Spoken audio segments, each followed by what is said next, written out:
La no violencia significa dar pelea, pero se combate con otras armas. El poder que Gandhi descubrió cambió al siglo XX.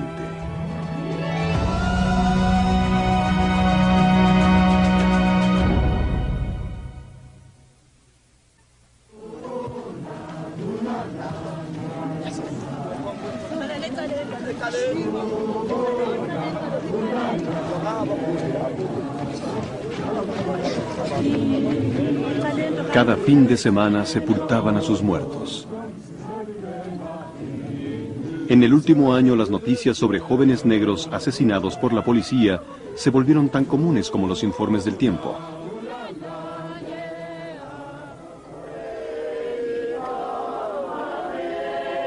Fue llamada una insurrección. Millones de sudafricanos negros intensificaron su lucha por la igualdad, por terminar con la discriminación legalizada llamada apartheid.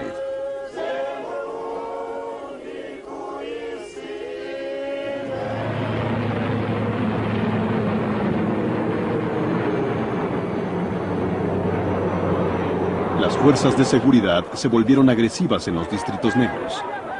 Un blanco provocador para los jóvenes furiosos.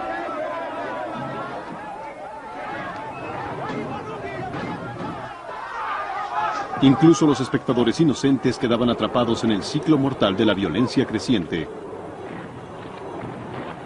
Y todas las bajas estaban de un solo lado.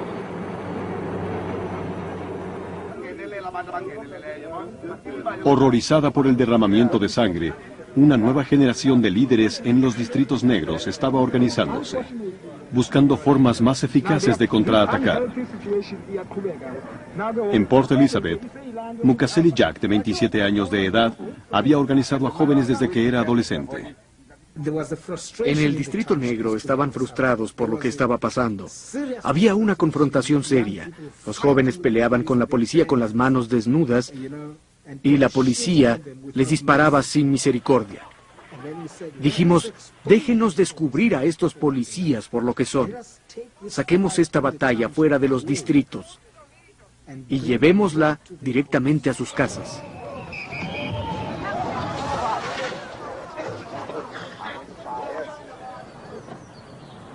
A 2 millas de ahí, la mayoría de los blancos de Port Elizabeth no estaba enterada de los enfrentamientos.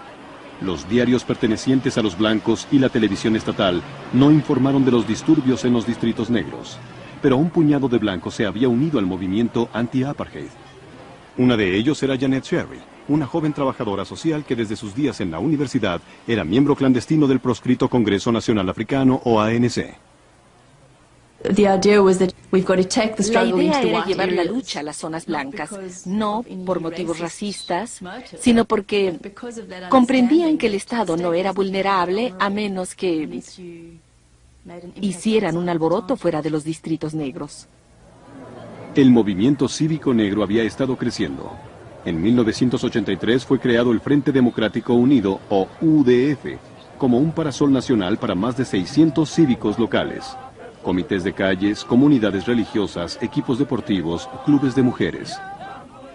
Mientras esta organización crecía más y más y más, las fuerzas de seguridad encontraban cada vez más difícil reprimir a esas personas, porque ahora había grandes centros de resistencia dentro de la comunidad.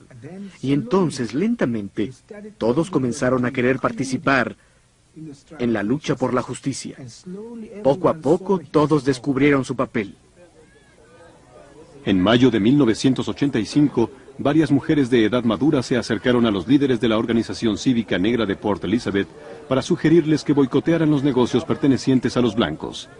Un boicot de consumidores tenía posibilidades de lograr el objetivo de Mukaseli Jack, presionar a la comunidad blanca por primera vez.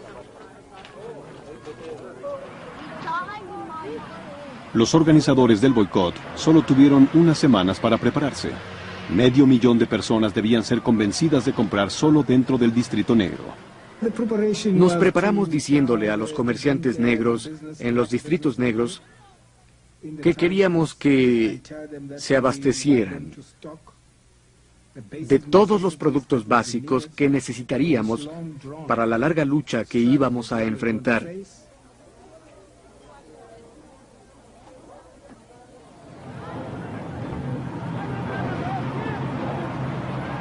Los funerales semanales, las únicas reuniones públicas no prohibidas por el gobierno, eran la única oportunidad para conseguir apoyo para el boicot.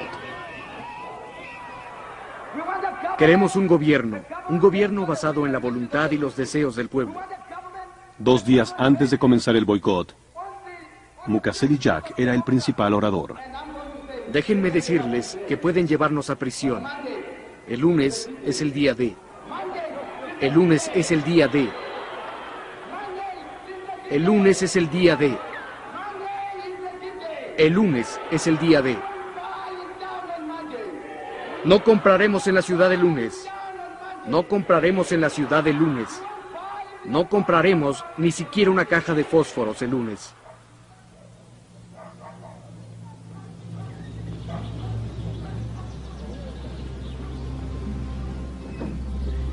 Parecía igual que cualquier otro día.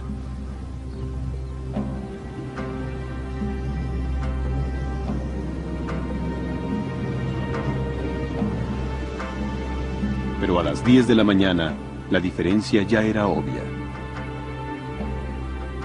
La zona norte, normalmente llena de compradores negros, estaba desierta.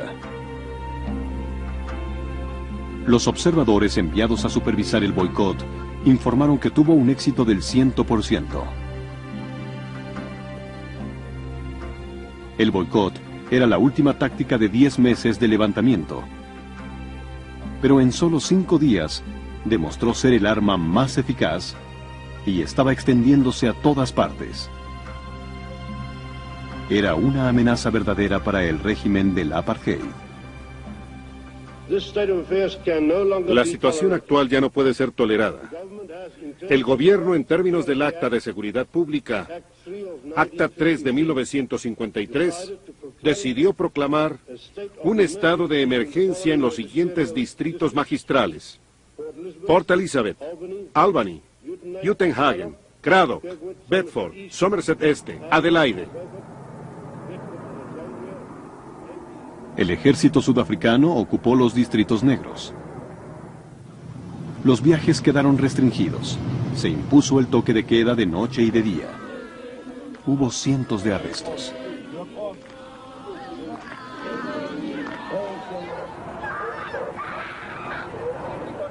Los jóvenes especialmente resultaron ser víctimas de una mayor brutalidad, pero la represión no disminuyó el boicot. Las fuerzas de seguridad no lograban acorralar a los líderes. La mayoría eran anónimos y trabajaban fuera de sus propios barrios. Estaban dispersos entre las docenas de comités de calles y cívicos. Si declararon el estado de emergencia fue por pánico, porque sabían que estábamos teniendo éxito. Nos sentían venir. Para nosotros, el estado de emergencia demostraba que estaban empleando medidas extraordinarias para mantener vivo el apartheid. Entonces supimos que pusimos al apartheid en crisis y nosotros estábamos allí para presionarlo.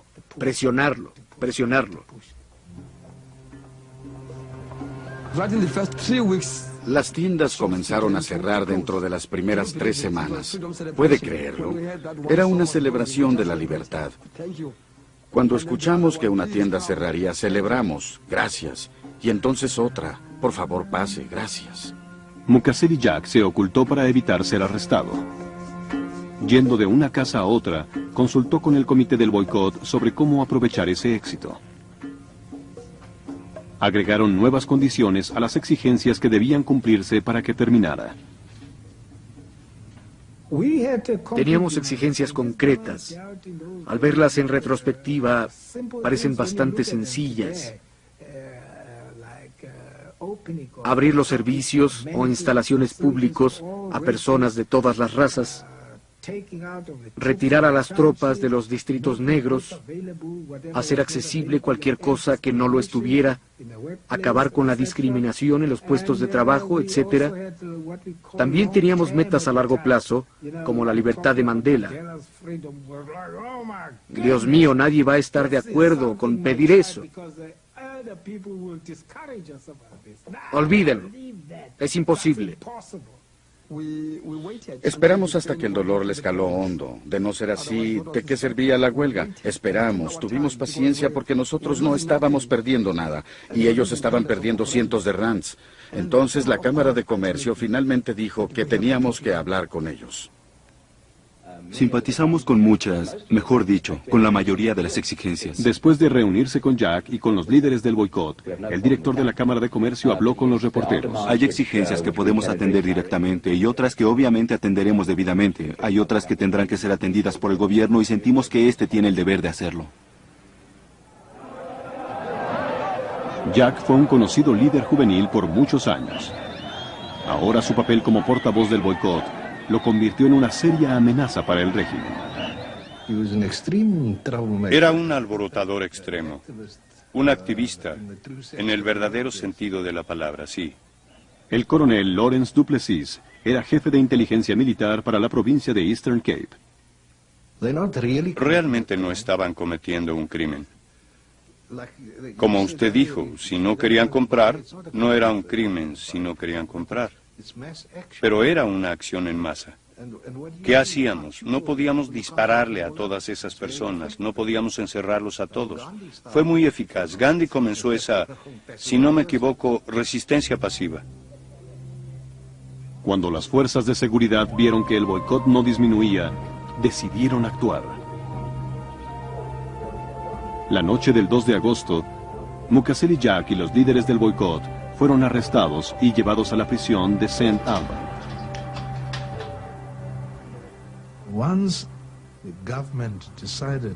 Una vez que el gobierno decidió arrestar a todos, y recordará que fueron arrestadas aproximadamente 30.000 personas durante el estado de emergencia de 1985, una vez que los líderes se ausentaron, la desesperación aumentó. Y eso podría producir un caos total. A eso es a lo que el gobierno había empujado a Sudáfrica. Los arranques espontáneos de jóvenes enfadados pusieron en peligro al movimiento.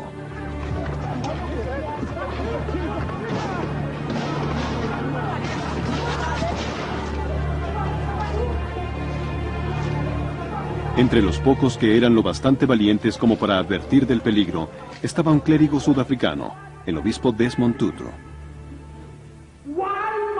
¿Por qué debemos desacreditar a nuestra causa al usar métodos a los que nos opondríamos si fueran usados contra nosotros? Ustedes y yo debemos ser quienes caminemos con la frente en alto.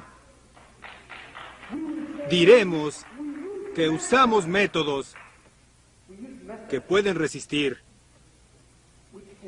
el escrutinio, el duro escrutinio de la historia. Al conservar a Mukassel Jack y a sus camaradas tras las rejas, el régimen impidió las negociaciones que podrían acabar con el boicot paralizante. En septiembre, los comerciantes de Port Elizabeth ya estaban desesperados. Repentinamente, Jack consiguió a poderosos aliados blancos.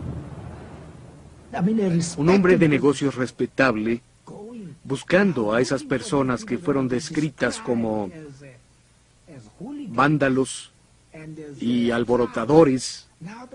Luego este hombre de negocios dice que estos líderes tenían reclamos legítimos. Si habían cometido un crimen, debían enfrentar a una corte, ser enjuiciados y declarados culpables o inocentes. No solamente debían encerrarlos. El boicot entró en su cuarto mes. Miles de negros todavía asistían a trabajar en las tiendas de los blancos, pero no compraban nada. Los comerciantes blancos habían estado negociando un trato. El boicot sería suspendido si los comerciantes lograban que los líderes negros fueran liberados. No tratábamos de enemistarnos con los blancos, pero teníamos que expresar nuestro punto de vista. Cuando suspendimos el boicot, logramos dos propósitos. eliminar la presión sobre nuestro distrito electoral y evitar que las compras navideñas ocasionaran disensión entre nuestras propias filas. Así que matamos dos pájaros con una piedra. Salvamos a los comerciantes y también conservamos nuestra unidad intacta para la siguiente lucha. Durante la temporada de compras navideñas, todo regresó a la normalidad, mientras que los comerciantes comenzaban negociaciones serias con el comité de boicot. Mukasey-Jak y sus colegas pusieron una fecha límite. Si sus exigencias no eran cumplidas para el 31 de marzo, el boicot se reanudaría. Sus éxitos a corto plazo les dieron a los negros de Port Elizabeth una sensación de confianza. Sus líderes habían sido liberados de prisión y las tropas se habían retirado. Pero al acercarse la fecha límite sin que sus principales exigencias políticas fueran cumplidas, prepararon un nuevo boicot. Inesperadamente, el 11 de marzo, el gobierno emitió una orden contra dos líderes cívicos. Uno de ellos era Mukasey-Jak. La orden era una forma de arresto domiciliario que detuvo las negociaciones. En ese momento había muchas presiones internacionales que pusieron en evidencia que esto ya no era ningún apartheid, sino un fascismo total, porque casi todos los diarios fueron prohibidos. Todos los individuos fueron perseguidos. En esa época las principales compañías estaban huyendo. Era vergonzoso. En Estados Unidos y Europa se debatía sobre las sanciones económicas contra Sudáfrica. La mayoría de los gobiernos se resistía, diciendo que las sanciones estatales lastimarían a las personas comunes más que el propio gobierno. Pero mientras los sudafricanos negros clamaban a los gobiernos occidentales que impusieran sanciones punitivas, comenzó el éxodo. Con AT&T, IBM, GE, Ford, General Motors y Coca-Cola a la cabeza. El 22 de marzo, un juez de la Corte Suprema anuló la orden contra Mukasey-Jak y le dijo al gobierno que había dado razones insuficientes. La victoria aumentó la energía del movimiento a solo 9 días del nuevo boicot.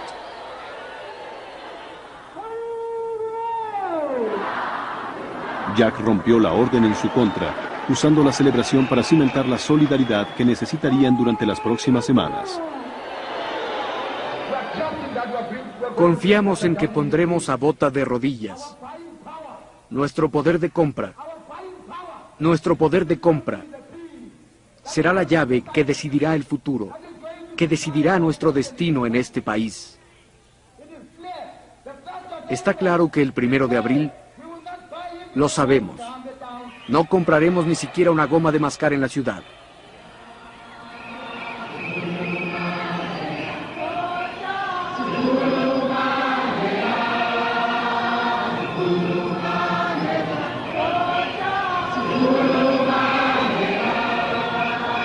El boicot se realizó, continuó durante 9 semanas, y entonces, una conmoción.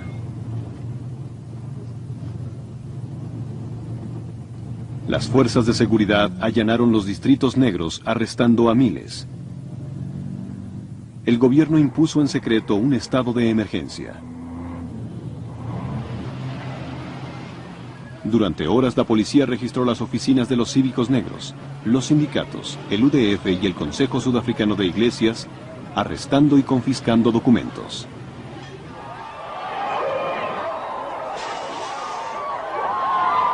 Los manifestantes pacíficos en los edificios del Parlamento fueron dispersados y arrestados.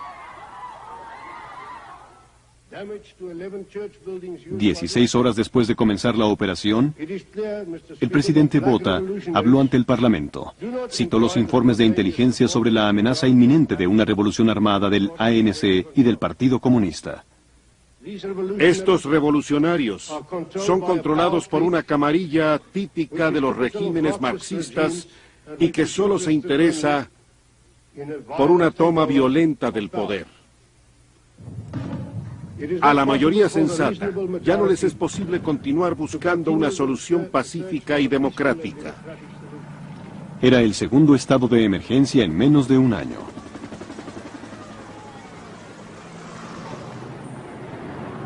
La emergencia se repetiría cada año durante 3 años, admitiendo que la represión se había vuelto la principal función del Estado.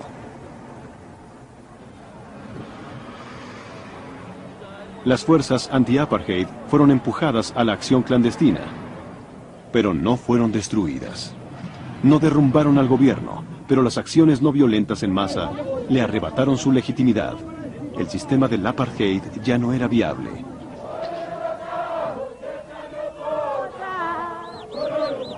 El poder recayó sobre las comunidades negras y sus organizaciones sociales. El fin del apartheid solo era cuestión de tiempo.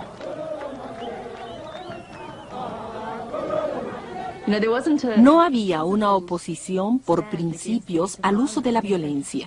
Era ampliamente reconocido que el ANC parecía dirigir una lucha armada, pero fueron las actividades del UDF, organizado en masa, lo que realmente provocó el cambio en Sudáfrica. Fue esa organización en masa la que presionó al Estado para finalmente cambiarlo. Fue lo que produjo el estancamiento, el callejón sin salida desde el cual el Estado ya no pudo responder. En este momento los ojos del mundo están enfocados en todos los sudafricanos. F.W. de Klerk se convirtió en presidente a finales de 1989, después de que P.W. Botha fue obligado a renunciar. De Klerk actuó rápidamente, legalizó a las organizaciones políticas y ordenó la liberación de Nelson Mandela, que había permanecido en prisión durante 27 años. Negándose a renunciar a la lucha armada, Mandela prolongó su encarcelamiento por años. Durante ese tiempo, la pasividad que una vez permitió que existiera el apartheid había sido barrida por el espíritu de una sociedad civil segura de sí misma. En mi opinión, la lucha armada no logró nada. El pueblo lo hizo posible. Junto con la presión desde el extranjero, fue lo que realmente, al final, demostró e hizo entender al pueblo que ya no podíamos seguir así. Fue por eso que de Klerk actuó como lo hizo. En 1993, Nelson Mandela y F.W. de Klerk compartieron el Premio Nobel de la Paz por negociar una constitución que garantizaba los mismos derechos para todos los sudafricanos. Pronto se verían frente a frente en las primeras elecciones democráticas de Sudáfrica.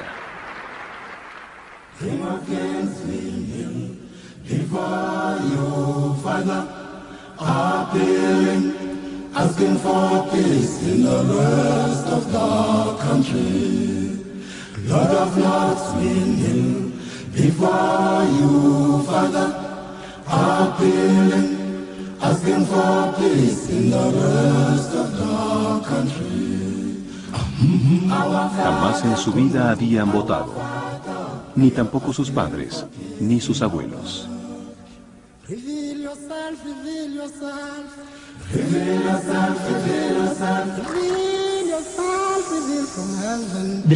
La lucha contra el apartheid,